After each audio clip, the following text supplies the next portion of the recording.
விஜயின் வெற்றி விழா நம்ம ஆவலோடு எதிர்பார்த்த 2026 தமிழ்நாடு எலெக்ஷன் முடிஞ்சது. May 4th கவுண்டிங்கும் முடிஞ்சது. எலெக்ஷன் ரிசல்ட்டும் வந்துருச்சு. ஆனால் விஜய் இன்னும் சீஃப் மினிஸ்டர் வின் ஆகியும் சீஃப் மினிஸ்டர் ஆகாமல் கொஞ்சம் இழுபறியில் போயிட்டுருக்கு. அதை பற்றி தான் இந்த வீடியோவில் முழுசாக பார்க்க போகிறோம்.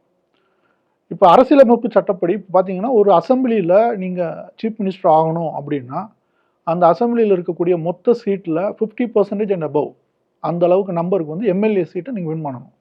இப்போ தமிழ்நாடை பொறுத்தளவு மொத்த நம்பர் ஆஃப் எம்எல்ஏஸோட கவுண்டிங் பார்த்தீங்கன்னா 234. 234 நீங்கள் வின் பண்ணணும். அந்த மேஜிக் நம்பர்னா 117 அண்ட் அபவ். 117 இருந்தால் டை ஆயிரும். ரெண்டு பார்ட்டியுமே ஈக்குவலாக வந்த மாதிரி ஆயிரும். யாருமே வின் பண்ண முடியாது. ஸோ 118 அப்படிங்கிற நம்பர் இருக்கிறவங்க எந்த எம்எல்ஏலாம் 118 எம்எல்ஏஸ் சேர்ந்து யாராவது ஒருத்தரை இவருக்கு நாங்கள் சப்போர்ட் பண்ணுறோம் அப்படின்னா அவர் எம்எல்ஏவே இல்லாமல் இருந்தால் கூட சீஃப் மினிஸ்டர் ஆக முடியும். இதுதான் அரசியலமைப்பு சட்டத்தில் சொல்லுது. இப்போ விஜயோட டிவிகேவை பொறுத்தளவு 108 சீட்ஸ் வந்து வின் பண்ணியிருக்காங்க. 10 சீட்டு கம்மியாக இருக்குது. இப்போ தமிழ்நாடு எலெக்ஷன் நீங்கள் எல்லாருமே பார்த்துருப்பீங்க. கிட்டத்தட்ட ஒரு முற்போக்கு அணியாக தான் போட்டி நடந்தது. ஒரு சைடு வந்து டிஎம்கே அலையன்ஸு, இன்னொரு சைடு வந்து ஏடிஎம்கே அலையன்ஸு. டிஎம்கே அலையன்ஸில் கிட்டத்தட்ட ஒரு 10க்கும் மேற்பட்ட பொலிட்டிக்கல் பார்ட்டி, சின்ன சின்ன பார்ட்டிகள் நிறைய பேர் இருந்தாங்க. அவங்க எல்லாமே சேர்ந்து மொத்தமாக அவங்க வின் பண்ணியிருக்கிறது வந்து 74 சீட்ஸ் வின் பண்ணியிருக்காங்க.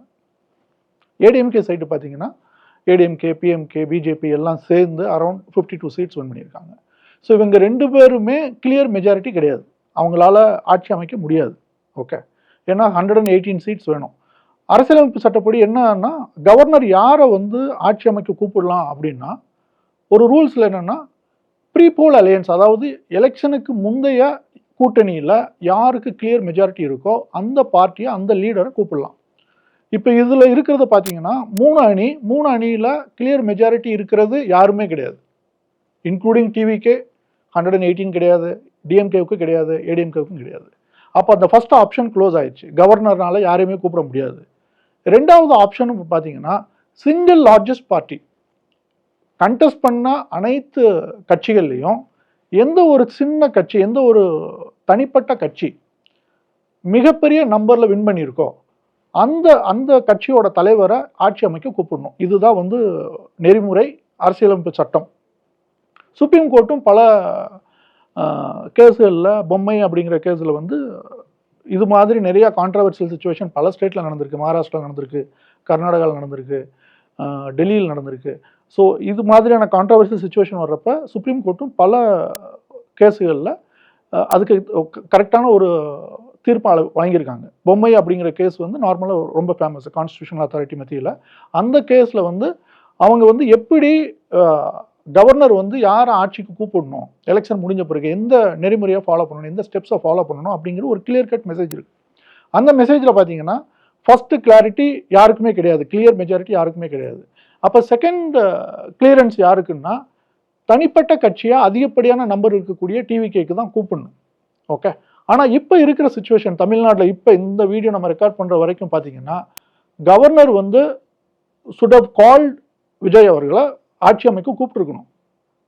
அவருக்கு 118 நம்பர் இல்லைன்னா கூட அரசியலமைப்பு சட்டம் என்ன சொல்லுதுன்னா தனிப்பட்ட கட்சிக்கு யாருக்கு அதிகப்படியான நம்பர் இருக்கோ அவரை கூப்பிட்டு சீஃப் மினிஸ்டராக பொறுப்பேற்க சொல்லிட்டு 1 வாரமோ 2 வாரமோ இல்லை 3 வாரமோ அது கவர்னரை பொறுத்து எந்த அளவுக்கு டைம் கொடுக்கணும் டைம் கொடுத்து உங்களோட ஃப்ளோரில், அதாவது அசம்பிளி உள்ள உங்களோட மெஜாரிட்டியை ப்ரூவ் பண்ணுங்க, 118 நம்பரை வந்து ப்ரூவ் பண்ணுங்க அப்படிங்கிற விஷயத்த அவங்களுக்கு சொல்லலாம். இதுதான் வந்து நார்மல் நடைமுறை.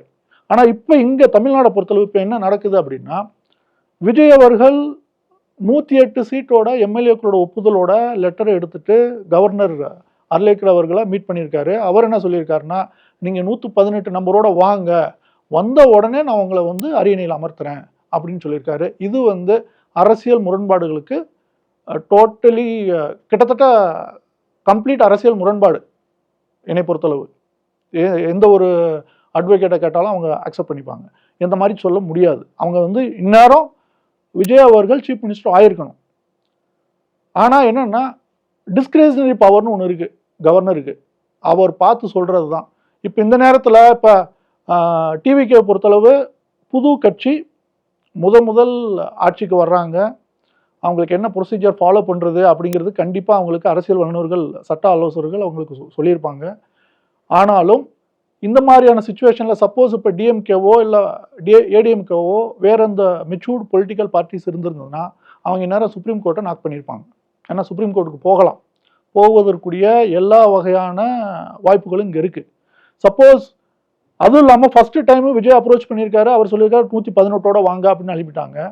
அதுக்கப்புறம் இப்போ விஜய் அவர்கள் என்ன பண்ணியிருக்காங்கன்னா, அந்த 10 எம்எல்ஏ சீட்டு எங்கேருந்து வர முடியும் அப்படின்னா சின்ன சின்ன பொலிட்டிக்கல் பார்ட்டி, அதாவது காங்கிரஸ் 5 சீட் வின் பண்ணியிருக்காங்க, விடுதலை சிறுத்தைகள் 2 சீட்டு, இடதுசாரிகள் 2 சீட்டு, முஸ்லீம் லீக்னு ஒரு பார்ட்டி இருக்குது, அதில் ஒரு 2 சீட்டு, இந்த மாதிரியான ஒரு சின்ன சின்ன பொலிட்டிக்கல் பார்ட்டி இருக்குது. அவங்க எல்லாமே எதில் இருக்காங்கன்னா டிஎம்கேவோட அலையன்ஸில் இருக்காங்க, மதச்சார்பற்ற கூட்டணியான டிஎம்கேல.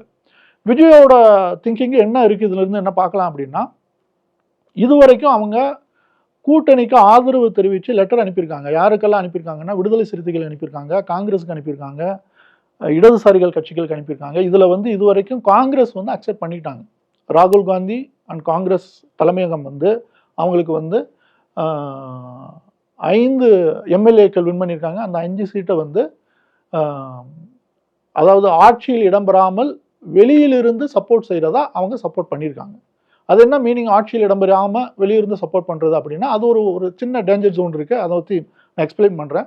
இப்போ இதுவரைக்கும் 108 ப்ளஸ் காங்கிரஸோட 5, 112 to 13 நம்பர்ஸ் இப்போ நம்பரில் இருக்குது, கையில் இருக்குது. ஆனால் நமக்கு ஆட்சி அமைக்கிறதுக்கு தேவையான நம்பர் 118. அந்த 118 வேறு எங்கேருந்து வரும் அப்படின்னா விடுதலை சிறுத்தைகள்லேருந்து வரணும், இடதுசாரிகள் கட்சிகள் 2 கட்சிகள் இருக்காங்க, முஸ்லீம் லீக் இருக்காங்க, இவங்க கிட்ட இருந்து வரணும். ஓவராலாக எக்ஸாக்டாக 118 இருக்கிறது எப்பயுமே டேஞ்சர். ஏன்னா அரசியலில் ஆட்சி மாற்றங்கள் எப்போ வேணாலும் நடக்கலாம். ஒரு ஃபஸ்ட்டு 6 மாதம் சும்மா இருப்பாங்க, அதுக்கப்புறம் கொஞ்சம் கொஞ்சமாக இந்த பொலிட்டிக்கல் பார்ட்டிஸ் இந்த 1 சீட்டு 2 சீட் சப்போர்ட் பண்ணுறவங்க எல்லாருமே த்ரெட்டன் பண்ண ஆரம்பிக்கலாம், பாய்காட் பண்ண ஆரம்பிக்கலாம், ஆட்சி கொலாப்ஸ் ஆகலாம், எது வேணாலும் நடக்கலாம். இப்போதைக்கு இப்போ இருக்கிற தமிழ்நாடு அரசியல் பொறுத்தளவு இது வரைக்கும் பார்த்தீங்கன்னா இண்டிபெண்டன்ஸ்லேருந்து இப்போ வரைக்கும் எந்த ஒரு எலெக்ஷன்லையுமே தமிழ்நாடு மக்கள் எப்படி ஓட்டு போட்டிருக்காங்கன்னா ஒன்லி 2 கட்சிகள் மும்முரமாக இருக்கும். ஒன்று ஏடிஎம்கே, அது டிஎம்கே.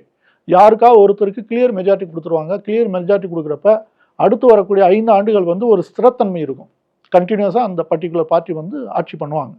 ஆனால் இப்போ என்ன நடந்திருக்குன்னா ஒரு மார்ஜினல் லேயரில் மும்முனை போட்டி அப்படிங்கிற மாதிரி நடந்ததுனால, அப்படி இருந்தும் டிவிக்கே புது பார்ட்டியாக இருந்தாலும் 108 வின் பண்ணியிருக்காங்க. It's a greatest victory. இருந்தாலும் அந்த நம்பர் இல்லை அப்படிங்கிறப்ப எக்ஸாக்டாக 118 ஆட்சி அமைக்கிறது புத்திசாலித்தனம் கிடையாது.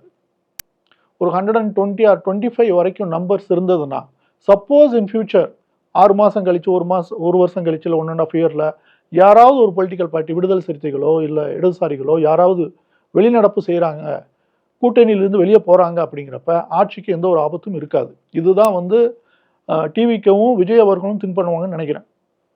ஸோ அப்போ 120க்கு மேலே நம்பர் வேணும் அப்படின்னா இப்போ இருக்கிற டிஎம்கே அலையன்ஸிலிருந்து மட்டும் ஆட்கள் வந்தால் பத்தாது. ஏடிஎம்கே கூட்டணியில் இருக்கக்கூடிய பிஎம்கே அப்படிங்கிற கட்சியும் ஒரு 4 சீட் வின் பண்ணியிருக்காங்க. அந்த பார்ட்டியும் வர்றதுவதற்கான வாய்ப்புகள் இருக்குது. ஆனால் இது வரைக்கும் எந்த ஒரு முயற்சியும் எடுக்கலை. ஏன் எடுக்கலை அப்படின்னா கருத்து கோட்பாடு டிஃப்ரென்ஸ் இருக்குது. ஏன்னா விஜய் அவர்கள் தெளிவாக இருக்காங்க. நீங்கள் ஆட்சி, அதாவது கட்சி ஆரம்பித்ததுலேருந்தே பார்த்தீங்கன்னா கூட 2026 டிவிகேவோட பொசிஷன் என்னென்னா மாற்றாக வருகிறேன், திராவிட கட்சிகளுக்கு மாற்றாக நான் வர்றேன், டிஎம்கேவும் கிடையாது, ஏடிஎம்கேவும் கிடையாது, மதச்சார்பன்மையாக வர்றேன், அதாவது பிஜேபிக்கு எகென்ஸ்டாகவும் நான் வர்றேன் அப்படிங்கிற மாதிரி தான் அந்த கோட்பாடு. அந்த கோட்பாடை முதல்ல இருந்து கடைசி வரைக்கும் மெயின்டைன் பண்ணிட்டு இருக்காரு. ஓகே, ஸோ இப்போ பிஎம்கே எங்கே இருக்காங்கன்னா ஏடிஎம்கே கூட்டணி, பிஜேபி கூட்டணி. ஸோ அவரோட ஃபர்ஸ்ட் சாய்ஸ் பிஎம்கே கிடையாது. டிஎம்கே கூட்டணியில் இருக்கக்கூடிய விடுதலை சிறுத்தைகள், கம்யூனிஸ்ட் பார்ட்டிகள், இடதுசாரிகள், ஐஎம்எல் அப்படிங்கக்கூடிய முஸ்லீம் லீக், இவங்ககிட்ட இருந்து சப்போர்ட் வந்ததுன்னா தாராளமாக மேபி நாளைக்கு இல்லை நாளன்னைக்கு விஜய் அவர்கள் ஆட்சி அமைக்க முடியும். ஓகே, ஆட்சி அமைச்சு முடித்த பிறகு இந்த நம்பர்ஸ் 118 அப்படிங்கிறத ஃப்ளோர் ஆஃப் த ஹவுஸில் ப்ரூவ் பண்ணணும். இதுதான் ப்ரொசீஜர். ஆனால் இப்போ கவர்னர் என்ன சொல்கிறாங்கன்னா, நீங்கள் 118 நம்பர்ஸ் சப்போர்ட்டோடு நீங்கள் வாங்க அப்படிங்கிறது முன்னுக்கு பின் முன்னானது. இது கண்டிப்பாக அர்த்தமற்றது. ஒரு டெலிபரேட்டாக விஜய் அவர்களை சீஃப் மினிஸ்டர் ஆகக்கூடாது அப்படிங்கிற மாதிரி ஒரு தடுக்கக்கூடிய முயற்சியாக தான் நான் பார்க்குறேன். அந்த மாதிரி பண்ண தேவையில்லை. ஸோ ஹோப்ஃபுல்லி கவர்னர் நாளைக்கு ஆர் மிக விரைவில் விஜய் அவர்களை சீஃப் மினிஸ்டர் ஆகிறதுக்கு அனுமதிப்பார்னு நம்புகிறோம். இது பற்றிய மேற்கொண்டு என்ன, அதாவது என்ன விவரங்கள், என்ன கண்டினியூஸாக என்ன நடக்குது அப்படிங்கிறத கூர்ந்து கவனிப்போம். அதை பற்றி இனி வரும் வீடியோக்களில் மீண்டும் பார்ப்போம். நன்றி.